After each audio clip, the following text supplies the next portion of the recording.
நான் ராஜேந்திரம் கிறிஸ்டி அமல்ராஜ், யாழ் மாவட்ட உதவி தேர்தல் ஆணையாளர். எதிர்வரும் 21ஆம் தேதி நடைபெற இருக்கின்ற ஜனாதிபதி தேர்தலுக்கான பூர்வாங்க ஏற்பாடுகள் பூர்த்தியாக்கப்பட்டு வருகின்றது. அந்த வகையிலே அலுவலர்களுக்கான பயிற்சி நெறிகள் போன்ற ஆரம்ப வேலைகள் நிறைவேற்றிருக்கிற இந்த சந்தர்ப்பத்திலே விசேட தேவையுடையவர்களுக்கான ஏற்பாடுகள் மிக விசேடமாக கவனம் செலுத்தி ஏற்பாடு செய்யப்பட்டு வருகின்றது. அந்த வகையிலே சட்ட ரீதியாக விசேட தேவையுடையவர்கள் தங்களுடன் ஒரு உதவியாளரை அழைத்து வருவதற்கான உரிமையை கொண்டுள்ளார்கள். அதேபோல் வாக்களிப்பு நிலையத்துக்கு வாகனம் ஒன்றில் வருகை தருவதற்கான உரித்தை கொண்டிருக்கின்றார்கள்.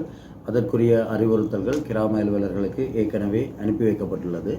இந்த முறை விசேடமாக தேர்தல் ஆணைக்குழுவினுடைய முயற்சியினூடாக எங்களுடைய மாவட்டத்திலே நிரந்தர வலிமை இழப்புக்கு உட்பட்ட விசேட தேவையுடையவர்களுக்கு 262 10 வருடங்களுக்கு செல்லுபடியாகக்கூடிய அடையாள அட்டைகள் விநியோகிக்கப்பட்டிருக்கின்றது.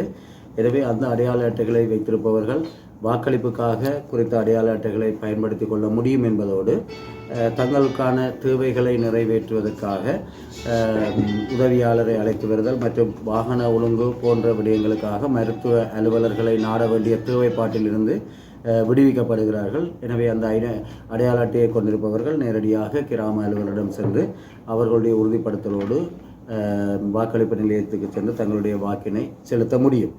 வழமையாக ஒவ்வொரு தேர்தலுக்கும் வாக்களிப்பதற்காக மருத்துவ அலுவலர்களை நாட வேண்டிய தேவை காரணமாக பலர் வாக்களிப்பிலிருந்து விலகி இருக்கின்ற தன்மை அவதானிக்கப்பட்டு எதிர்வரும் 10 வருடங்களுக்கு பயன்படுத்தக்கூடியதாக இந்த அடையாள அட்டைகள் விசேடமாக விநியோகிக்கப்பட்டிருக்கின்றன.